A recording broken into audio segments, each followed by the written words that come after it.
wabarakatuh. Perkenalkan, nama saya Nadia Zahra Effendi. Nama saya Hafsah Syafia. Nama saya Lydia Ginta. Kami dari kelompok 6 Akan menjelaskan tentang perundingan Linggarjati. Latar belakang perundingan Linggarjati. Perundingan Linggarjati terjadi karena Jepang menetapkan status quo di Indonesia, menyebabkan terjadinya konflik antara Indonesia dengan Belanda, yang salah satunya ditandai peristiwa 10 November di Surabaya. Pemerintah Inggris selaku penanggung jawab mengundang Indonesia dan Belanda untuk melakukan perundingan di Hooge Valley. Namun perundingan tersebut gagal karena Indonesia meminta Belanda mengakui kedaulatan atas Pulau Jawa, Sumatera, dan Madura. Sedangkan Belanda hanya mau mengakui Indonesia atas Pulau Jawa dan Madura saja.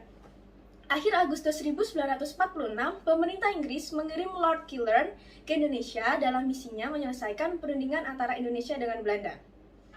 Tanggal 7 Oktober 1946 di Konsulat Jenderal Inggris di Jakarta dibuka perundingan antara Indonesia dan Belanda. Dalam perundingan ini akhirnya menghasilkan persetujuan gencatan senjata pada 14 Oktober. Kemudian dilanjutkan dengan perundingan Linggarjati yang terjadi pada 11 November 1946. Apa sih alasan Linggarjati dipilih sebagai tempat perundingan? Karena lingkungan tersebut menawarkan panorama indah Gunung Ciremai yang diharapkan mampu meredam otak.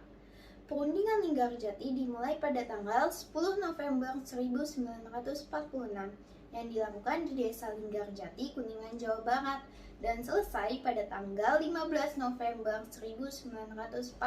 Setahun kemudian, perjanjian Linggarjati ditandatangani kedua belah pihak pada tanggal 25 Maret 1947 di Istana Rijswijk, kini Istana Merdeka di Jakarta. Dalam rentang waktu tersebut, para delegasi melakukan perbaikan isi perjanjian agar kedua belah pihak menemui titik temu. Isi perjanjian Linggarjati. Yang pertama, pengakuan Belanda secara de facto atas eksistensi negara Republik Indonesia yang meliputi Sumatera, Jawa, dan Madura. Dan Belanda harus meninggalkan wilayah tersebut paling lambat 1 Januari 1949. Yang kedua, Republik Indonesia dan Belanda akan bekerja sama membentuk negara Indonesia Serikat. Salah satu bagiannya adalah Republik Indonesia. Dan yang ketiga, yaitu Republik Indonesia Serikat akan bergabung dengan Belanda dalam Uni Indonesia Belanda yang diketuai oleh Belanda. Dalam kesepakatan tersebut, wilayah Republik Indonesia Serikat mencakup bekas Hindia Belanda terdiri atas Republik Indonesia, Kalimantan, dan Timur Besar. Dalam perjanjian tersebut, terdapat beberapa tokoh yang datang sekaligus mewakili masing-masing pihak.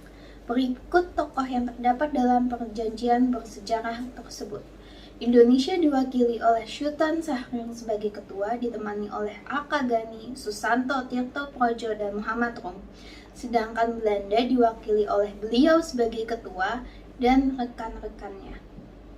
Inggris selaku penanggung jawab atau mediator diwakili oleh Lord Killern. Dampak positif dari perjanjian Linggarjati. Yang pertama, munculnya pengakuan kemerdekaan Indonesia dari beberapa negara seperti Amerika Serikat, Inggris, Mesir, Arab Saudi, India, dan Pakistan. Yang kedua, Belanda mengakui negara Republik Indonesia atas kuasa Pulau Jawa, Madura, dan Sumatera secara de facto. Yang ketiga, selesainya konflik antara Belanda dan Indonesia.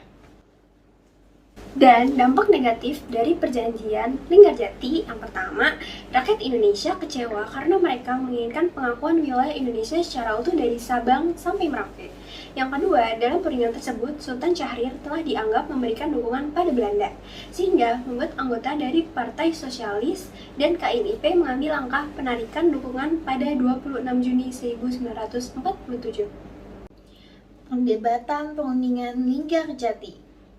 Meski sudah ditandatangani, 4 bulan setelah itu, tepatnya 20 Juli 1947, Belanda menyatakan tidak terikat lagi dengan perjanjian Linggarjati. Tanggal 21 Juli 1947 terjadi agresi militer Belanda I, yaitu serangan dari Belanda ke wilayah Indonesia. Akibatnya, konflik antar dua negara kembali memanas. Pada akhirnya, konflik ini kemudian kembali diselesaikan lewat jalur perundingan perjanjian Renville. Namun, banyak hasil perjanjian Renville yang merugikan pihak Indonesia. Sekian dari kami. Kurang lebihnya mohon maaf. Wassalamualaikum warahmatullahi wabarakatuh. Dadah!